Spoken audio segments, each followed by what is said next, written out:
Salve, salve, salve galera! Eu sou o professor Natanael e nós vamos trabalhar hoje um tema muito importante da história, que é a introdução aos estudos históricos. Nós sempre começamos nossas aulas de história com essa abordagem, com esse tema, com esse viés de apresentar a disciplina, de falar sobre sua importância, de apresentar os conceitos básicos que norteiam a ciência histórica, de modo que o estudante ele possa ter a compreensão exata de quão importante, de quão relevante, de quão útil é a história, não apenas nos nossos estudos acadêmicos, escolares, mas para a própria formação cidadã e a própria atuação nossa dentro do tecido social no qual estamos inseridos. Então, vem comigo que a aula é curiosa, é instigante, é importante, é relevante, é interessante, você vai ficar a par de um assunto tão legal, que inclusive é cobrado com certa regularidade em exames externos, como o SSA, que é o seriado da UPE, o Enem, vez ou outra, pinta uma questão relevante ou referente a esse assunto, de modo que não podemos negligenciá-lo de forma alguma. Então, preparei um slide aqui para a gente fazer essa abordagem didática da melhor forma possível que você possa compreender de forma eficaz. Tá legal? Vamos nessa. Eu começo com uma frase de um pensador espanhol, lá da época da Renascença, ou seja, da virada do século XV para o século XVI. É o Miguel de Cervantes. Miguel de Cervantes vive ali no limiar da metade, meados do século XVI, e ele, certa feita, escreveu o seguinte sobre a importância da história. Ele disse: a verdade, cuja mãe é a história, olha só, ele está colocando a história aí num patamar de mãe da verdade, de senhora da verdade, aquela que revela, que dá a luz, que clareia, né, as nossas vistas de tal maneira que possamos enxergar o real, que possamos enxergar a verdade. Então, repetindo a frase de Cervantes, ele fala: a verdade, cuja mãe é a história, êmula do tempo, depósito das ações, testemunha do passado, exemplo e aviso do presente, advertência do futuro. Veja que coisa legal, né? Quer dizer, em pequenas palavras você resume aí o que é a história. Claro que ele o faz de forma poética, mas resumindo, ele está exatamente expressando essa ideia de que a história revela, não é, aos homens o real, o concreto.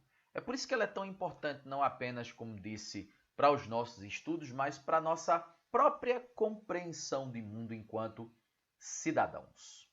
E aqui vamos fazer alguns questionamentos e, evidentemente, apresentar também as respostas, ou pelo menos as reflexões sobre essas indagações, né? O que é a história, como ela é feita, para que serve a história, já acabamos de certa maneira introduzir esse assunto, bem como falarmos também sobre a periodização, a divisão em períodos, né, em etapas, em momentos, em fases da história, sempre do ponto de vista também da história tradicional. Falo sobre isso daqui um pedacinho. Olha só, quem foi esse camarada aqui? Esse camarada foi um historiador francês, já falecido, né, viveu no século passado, século XX, Marc Bloch. E uma das frases assim, mais importantes do Marc Bloch foi definir a história em uma linha, em uma frase que cabe numa linha. Embora pequena essa definição, eu considero-a extremamente completa, né, digamos assim. Disse Marc Bloch: a história é a ciência dos homens no tempo. Esse tempo é o pretérito. Os homens quer dizer a humanidade. Claro que é uma expressão um tanto quanto machista, levando em consideração os tempos de hoje, né, o pensamento atual, mas lembre-se que Marc Bloch, ele não é um homem do século XXI. Obviamente, a linha de raciocínio, os valores, os conceitos eram completamente diferentes. E ele fala em ciência. Então não se trata de achismo, não se trata de mera opinião, não é? Mera elucubração, assim, baseada em fofoca, coisas do tipo. Não, pressupõe a ideia de alicerce construído em pressupostos científicos, em critérios, em pesquisa. Aliás, é o significado da palavra história, né? Na sua etimologia, informação, investigação e pesquisa, tá? Então, Mark Bloch define bem, resumindo, a história é a ciência dos homens no tempo. Prossigamos, queridos, e vamos dar uma olhadinha aqui em outras provocações, em outras colocações que eu trago para vocês nessa aula. Bom, história é a ciência que estuda e investiga os principais acontecimentos da humanidade. Não é nenhuma novidade isso para a gente, né? Mas aí nós trazemos aquilo que dissemos segundos atrás. A palavra história significa investigação. Na verdade, numa análise mais completa, informação, investigação e pesquisa.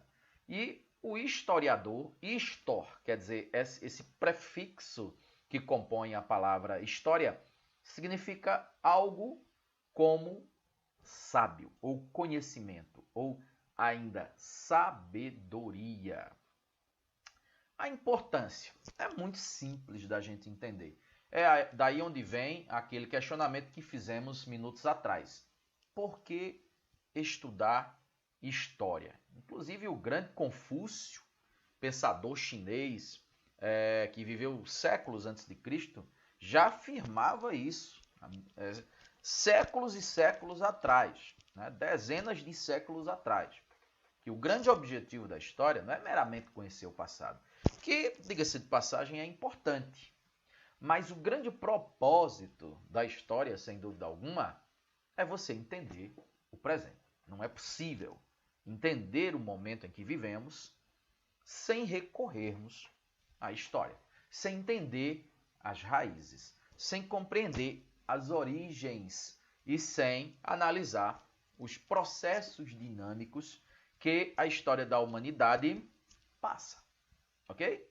Então, tá aí nesse quadrinho verde que você está vendo na lâmina, compreender os fatos marcantes que influenciaram a conjuntura sociopolítica e econômica da sociedade atual, no presente. Quer dizer, recorremos a essa janela, que é o passado, para entendermos o presente.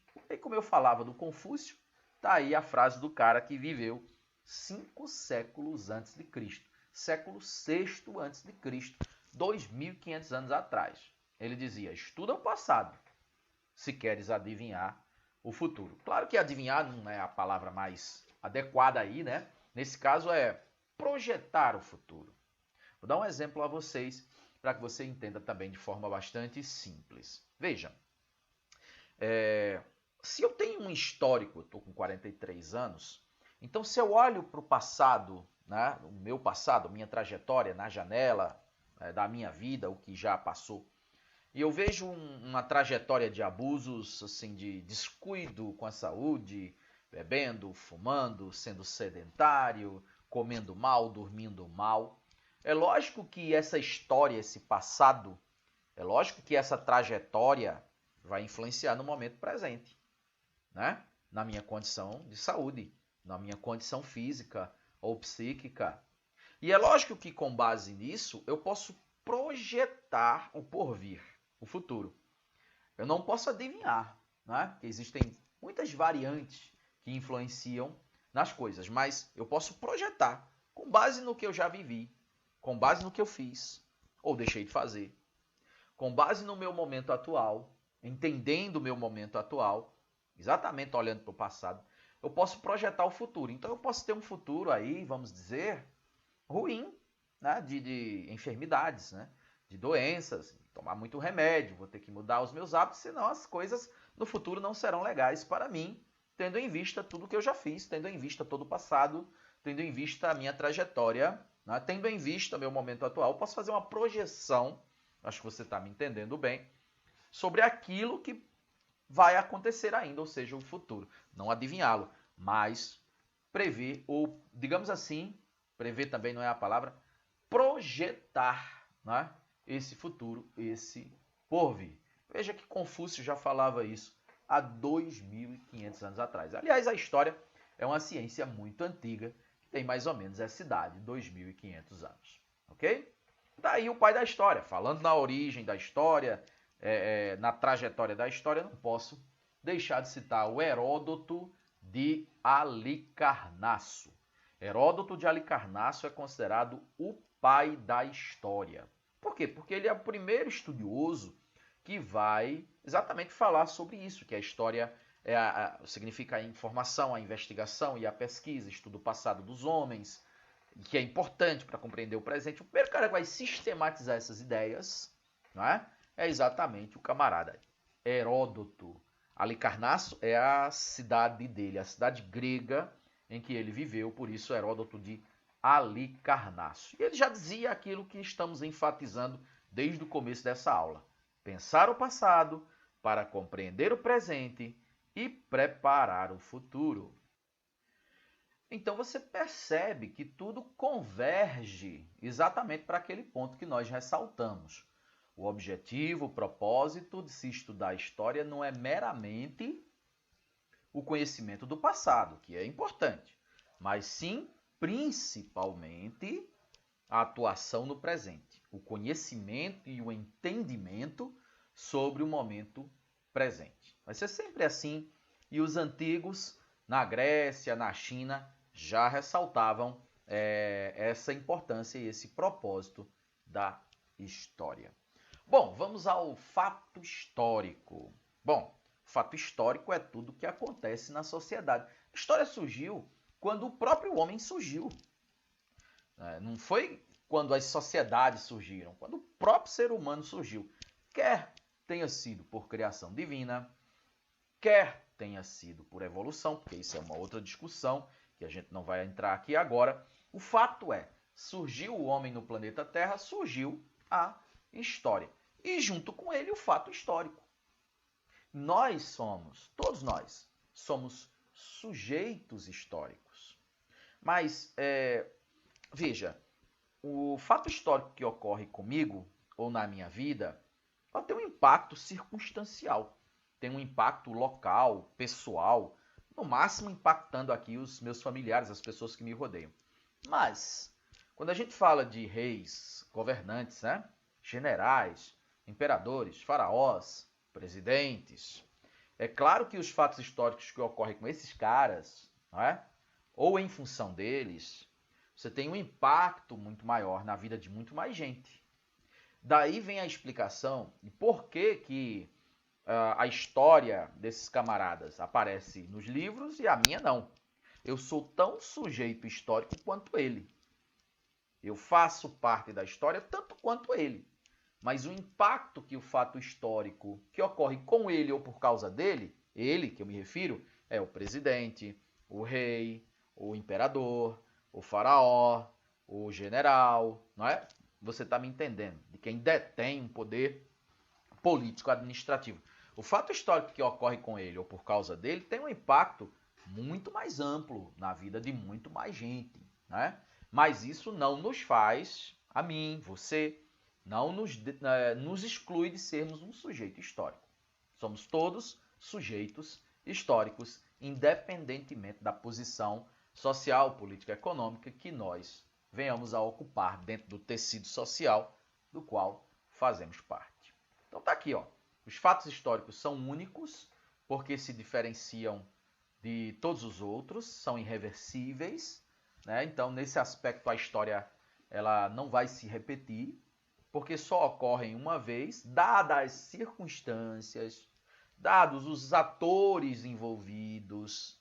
Então, isso tudo nos faz acreditar que os fatos históricos, muito embora num primeiro olhar possa parecer aos nossos olhos que a história está se repetindo, mas não é bem assim, dadas as circunstâncias em que o fato primeiro ocorreu, os personagens envolvidos, né, o pano de fundo ali político, social, econômico, que invariavelmente era diferente. Então dá a impressão às vezes que você diz assim, que a história se repete, mas na verdade não, por essas razões que estou explicando aqui para você. Como é que a história é feita? Pessoal, existe um profissional chamado historiador. A gente vai falar sobre ele, provavelmente não na aula de hoje, não nessa que estou agora ministrando para vocês, mas num outro momento. E que ele é o cara, assim, adiantando um pouquinho, dando um spoiler, né? Ele é o cara que vai sistematizar o conhecimento obtido através das fontes históricas, de modo a tornar a coisa compreensível para nós que vamos ler, que vamos estudar a história. Mas enfim, o que eu quero dizer é como é que a história é feita. Em linhas gerais, pessoal, é importante dizer que o lado vencedor da história é sempre ou quase sempre o predominante. Então podemos dizer que a história é uma espécie de conto ou narrativa dos vencedores. Muitas vezes o ponto de vista de quem foi derrotado, morto, exterminado, nem aparece. Ao longo dos nossos estudos a gente vai entender isso melhor. Mas vamos dar uma olhadinha nesse texto. Diz assim, ó: por ser a ciência que estuda todos os feitos humanos ao longo do tempo, a história se interessa pelos mais variados assuntos ligados diretamente ao ser humano. Assim, as descobertas sobre genética, física, o desenvolvimento da linguagem, um novo planeta no universo, um pacote econômico que salvou aí determinado país, no mundo atual em crise, uma nova invenção tecnológica, como dissemos, todos esses e mais uma infinidade de fatos interessa a ciência que se chama história, e é por isso que ela também é chamada de, ao lado da filosofia, a mãe de todas as ciências. Porque tudo vai convergir para a história. Quer seja a medicina, quer seja a arquitetura, quer seja as ciências exatas, quer seja a literatura, tudo no final das contas, feito pelo homem, descoberto, aprimorado, realizado, concretizado pelo ser humano, constitui a história do ser humano, constitui a história da humanidade, constitui a história das sociedades. Logo, a história abarca todo esse espectro amplo e plural da vida humana a qual nos referimos agora. Documentos históricos. Aí a gente começa a falar um pouco sobre a questão das fontes históricas. É muito importante isso aqui, tá legal? Vamos dar uma olhadinha para ver o que é que esses elementos aqui nos mostram. O que são documentos históricos? Vamos fazer algumas reflexões. Documentos são fontes históricas. E as fontes históricas, pessoal, elas podem ser múltiplas, conforme veremos. Se não for nesse vídeo, a gente vai mostrar para vocês aqui os diferentes tipos no outro momento, ou agora ou no outro momento, conforme a organização que fiz aqui do nosso slide, que é o parâmetro da gente para essa aula, como se fosse a nossa pauta, né? Então, as fontes históricas elas podem ser de diferentes formas. Aqui eu apresento alguns tipos de documentos históricos. Documentos escritos, essas menções que estão aqui de vermelho. Documentos orais, testemunhais, né? Falados. Sonoros, pode ser até audiovisuais, tá? Que no seu conjunto constitui aquilo que a gente chama, grosso modo, de documentos históricos. Olhe essas gravuras que eu selecionei. Nós temos nessas gravuras fotografias, pinturas, escultura, arquitetura, mapa, que é cartografia. Todos esses elementos são exemplos que podemos dar de documentos históricos, que revelam, se devidamente estudados, não é, com critérios científicos, pistas, elementos, informações, conhecimentos sobre o passado, uma determinada época, um determinado fato histórico. Ok? E vamos lá. Outras gravuras aqui, do Brasil colonial, Machu Picchu, que é uma obra-prima da arquitetura inca, importante império aqui da América do Sul. Vamos colocar o nome pré-colombiano, não é? Pinturas rupestres, inclusive tem bastante no Brasil, especificamente no Nordeste, e aqui em Pernambuco, em específico, também tem um monte. Bom, pessoal, o elemento principal da história, sem dúvida, é o tempo, não é? E quando eu falo tempo, eu me refiro ao pretérito, ao tempo passado. Como é que a história lida com o tempo e como esse elemento ele é relevante para os estudos históricos, como dividimos o tempo, como contamos o tempo. Em primeiro lugar, é preciso entender que diferentes sociedades, em diferentes épocas, contam um tempo, ou marcam um tempo, ou usam elementos divisórios, elementos fundantes para designar o início dos tempos. Então, isso tudo é muito plural, isso tudo é muito diverso, conforme, acabei de dizer, o modelo de sociedade, né? A religião tem um impacto sobre isso de forma bastante severa, e também a época. Vamos dar uma olhadinha aqui no que eu trouxe para vocês sobre isso. Olha só, tivemos diferentes formas de marcar o tempo ao longo da história da humanidade. A maior parte dos povos considerou o ciclo dos astros, ou seja, elementos assim naturais, né, como elementos impactantes, significativos para se construir um modelo de calendário com o qual se marca a passagem do tempo, o início dos tempos e assim por diante.